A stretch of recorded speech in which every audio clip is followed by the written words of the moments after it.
Sahabat Hira sekalian, biar semangat, kita pantun dulu yuk.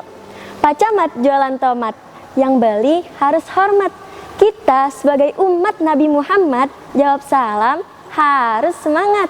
Assalamualaikum warahmatullahi wabarakatuh. Penonton yang bijaksana, sahabat Hira tercinta, perkenalkan namaku Syahira, mari semua dengarkan saya. Hamdan wa syukron lillah, salatan wassalaman ala rasulillah, amma ba'du. Alhamdulillahirabbil alamin. Segala puji kita panjatkan ke hadirat Allah Subhanahu wa taala yang telah memberikan kita nikmat sehingga kita masih bisa menjalankan ibadah puasa di bulan Ramadan yang penuh dengan berkah ini.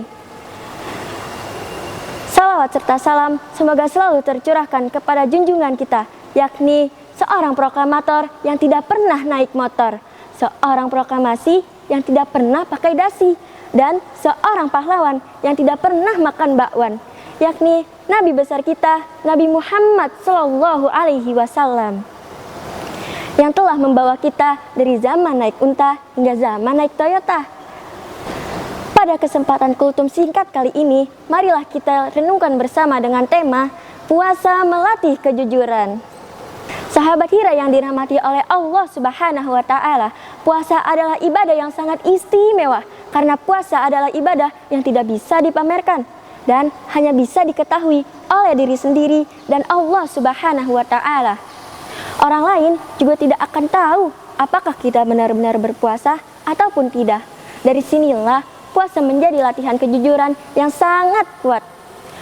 Allah Subhanahu wa taala berfirman dalam Al-Qur'an surah Al-Baqarah ayat 183. A'udzu billahi minasyaitonir rajim. Bismillahirrahmanirrahim. Ya ayyuhalladzina amanu kutiba alaikumusyamu kama kutiba alal ladzina min qablikum la'allakum tattaqun. Wahai orang-orang yang beriman, diwajibkanlah atas kamu berpuasa agar kamu menjadi orang-orang yang bertakwa.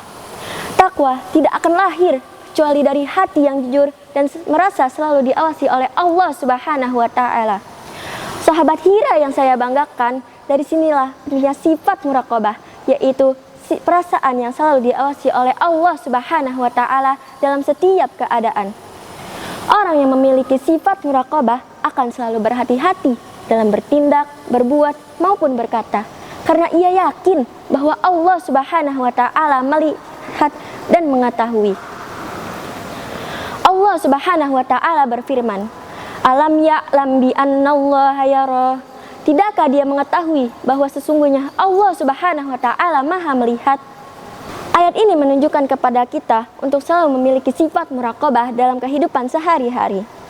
Sahabat Hira yang dirahmati oleh Allah Subhanahu wa taala, kalian tahu gak sih saat kita berpuasa sebenarnya kita sedang melatih sifat muraqabah loh. Ketika sendirian kita bisa saja makan ataupun minum secara sembunyi-sembunyi, tapi kita tidak akan melakukan hal itu karena kita yakin bahwa Allah Subhanahu wa taala melihat kita. Inilah latihan kejujuran yang paling nyata. Rasulullah Shallallahu Alaihi Wasallam bersabda, As-saumu junnah, puasa adalah perisai, yang artinya puasa melindungi kita dari perbuatan dosa, termasuk bohong atau tidak jujur. Sahabat Hira, Rasulullah Shallallahu Alaihi Wasallam merupakan teladan terbaik dalam kejujuran dan muraqabah. Beliau dijuluki sebagai Al-Amin, yaitu orang yang paling jujur dan paling dipercaya dalam keadaan apapun. Beliau selalu berkata benar dan berbuat baik karena hatinya selalu merasa diawasi oleh Allah Subhanahu wa taala. Kita sebagai pelajar MTS harus menanamkan sifat muraqabah dalam kehidupan sehari-hari. Contohnya seperti jujur saat belajar, jujur saat ujian, tidak mencontek meskipun tidak ada guru, dan tidak berbohong meskipun tidak ada yang tahu. Semua itu merupakan bentuk dari sifat muraqabah. Rasulullah Shallallahu Alaihi Wasallam bersabda, Barang siapa yang tidak meninggalkan perkataan dusta dan perbuatan dusta, maka Allah Subhanahu wa taala tidak akan menerima puasanya. Hadis ini menunjukkan kepada kita bahwa puasa yang baik adalah puasa yang disertai dengan kejujuran dan kesadaran diawasi oleh Allah Subhanahu wa taala. Semoga dengan kita menjalankan ibadah puasa, kita menjadi pribadi yang jujur, amanah, dan bertakwa. Amin amin ya rabbal alamin. Sekian dari saya, mohon maaf bila ada kesalahan karena kesempurnaan hanya milik Allah Subhanahu wa taala. Wallahu muwaffiq ila aqwamit thoriq. Wassalamualaikum warahmatullahi wabarakatuh.